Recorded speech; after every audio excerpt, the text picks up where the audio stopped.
பார்வதி தேவி பரமேஸ்வரனை கல்யாணம் பண்ணிக்கிறதுக்காக தவம் பண்ணி கொண்டு இருக்கா. ஒரு ஆசிரமம் கட்டிக்கிட்டு அங்கே தவஸ் பண்ணிட்டே உட்காந்துருக்கா. அங்கே தவஸ் பண்ணிட்டு இருக்கும்போது அந்த பரமேஸ்வரனுக்கே நேரம் வந்து கொடுத்து நம்மளும் கல்யாணம் பண்ணிக்கிட்டு அவரும் வந்துடுறான். ஆனால் வரும்போது பரமேஸ்வர வேஷத்தில் வராமல் சின்ன பையன் வேஷத்தில் ரொம்ப அழகாக ட்ரெஸ் எல்லாம் பண்ணிட்டு இந்த கால பையன் மாதிரி பார்வதிக்கு முன்னாடி நிற்கிறான். நீ யாருன்னு கேட்குறான். கூட இருக்க தோழியை வச்சு பார்வதி தேவி. நான் யாருன்னு கேட்கறது இருக்கட்டும், நீ யாரு இதுக்கு தவஸ் பண்ணுறேன்னு திருப்பி அந்த பையனாக வந்தவங்க கேட்குறான். அவள் சொல்கிறா, நான் பரமேஸ்வரன் கல்யாணம் பண்ணிட்டு தான் தவஸ் பண்ணிட்டு இருக்கேன். அதனால தான் எல்லா உறுப்புகளையும் அடைக்கிட்டு மனசையும் அடக்கி எல்லாம் பண்ணிட்டு தியானம் பண்ணிட்டு பரமேஸ்வரனே நினச்சின்னு உட்காந்துருக்கேங்கிறான். உடனே இந்த பையன் என்ன சொல்கிறான், சும்மா எல்லாம் முடிக்கி அந்த பரமேஸ்வரனா அவனை கல்யாணம் பண்ணிக்க போறியா?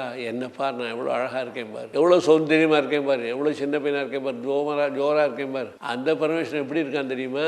ஜடையெல்லாம் போட்டுக்கிட்டு தண்ணியெல்லாம் அங்கே தலை முழுக்க ஊற்றிக்கிட்டே இருக்கணும். அவனுக்கு பாம்பெல்லாம் தூக்கி மேலே போட்டுருக்கான். துணியே கட்டிக்க தெரியாது அவனுக்கு. ஏதோ புலித்தோலை யானை தோலை போட்டு உட்காந்துருக்கான் அவன். அப்படின்னு சொல்லி நிந்தாஸ்துதியா பரமேஸ்வரன் சொல்லி சொல்லி சொல்லி சொல்லி உடம்பு முழுக்க விபூதி பூசிட்டு இருக்கான், சாம்பலை பூசிட்டு இருக்கான், ஸ்மசான பஸ்மம் பூசிட்டு இருக்கான். அப்படி இப்படி சொல்லி நான் எவ்வளோ அழகாக இருக்கேன், சுந்தரமாக இருக்கேன். இந்த பரமேஸ்வரன் வந்து அந்த பையன் என்ன சொல்கிறான், அதெல்லாம் பிரயோகம் இல்லை பாருன்னு சொல்லி கொஞ்சம் நிந்த பண்ணி அந்த மாரி நிந்த பண்ணா அவன். உடனே இந்த பார்வதிக்கு மனசுக்கு ரொம்ப கஷ்டம். பார்வதி கூப்பிடுறா, ஹே சகி நீ இங்கே வா அப்படிங்கிறான். நிந்த பண்ணவங்கள்ட்ட பேசல. பக்கத்தில் தனக்கு சேடியா இருக்க சகியை கூப்பிட்டு சொல்றா, இந்த பையனை முதல்ல வெளியில் அனுப்பு.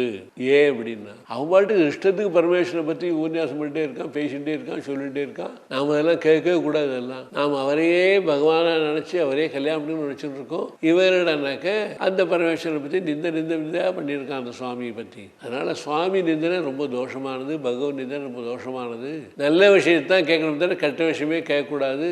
பகவத் சம்பந்தமான என்ன விஷயம் இருந்தாலும் கேட்டால் நல்ல விஷயம், பகவத் சம்பந்தம் இல்லாத எந்த விஷயம் கேட்டாலும் பொல்லாத விஷயம் தான், கெட்ட விஷயம்தான். இவன் வந்து அந்த பரமேஸ்வரனை யாரை கல்யாணம் பண்ண நினைக்கிறோமோ அந்த சுவாமியே தப்பானவன் சொல்லி நிந்த பண்ணுறான். இது கேட்கறது மூலம் நமக்கு என்ன தோஷம்னா, அவனை சொல்லிட்டு போட்டேன் கொஞ்சம் நாழின்னு. அவன் சொல்லிட்டு போட்டான் அந்த அடுத்த மலைக்கு போய் அங்கே போய் சொல்ல சொல்லு, இங்கே சொல்ல சொல்லாத.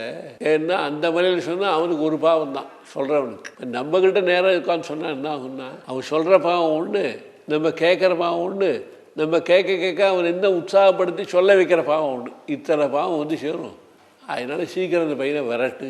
அதே மாதிரி தான் நல்ல விஷயத்தை கேட்டாலும் கேட்ட புண்ணியம் நமக்கு உண்டு. அந்த மாதிரி கேட்கறது மூலமாக அடுத்தவன் சொல்ல வச்ச உற்சாகப்படுத்தின புண்ணியமும் உண்டு, 2 புண்ணியம் உண்டு அப்படின்னு சொல்லி. கெட்டதை சொன்னால் சொல்லிட்டு போட்டோம், ஆனால் நம்ம கதையில் கேட்கக்கூடாது. கேட்டது மூலம் நமக்கு 2 பங்கு பாவம் நமக்கு வந்து சேரும். விரட்டுங்கிறான். ஆக அஹிம்சா, சத்தியம், அஸ்தேயம், சௌச்சம், இந்திரிய நிகிரகா. புலனடக்கத்துக்காக சொல்ல வந்தேன்னா காதுக்கு முக்கியமாக நல்ல விஷயங்களை கேட்குற பழக்கம் வரணும்.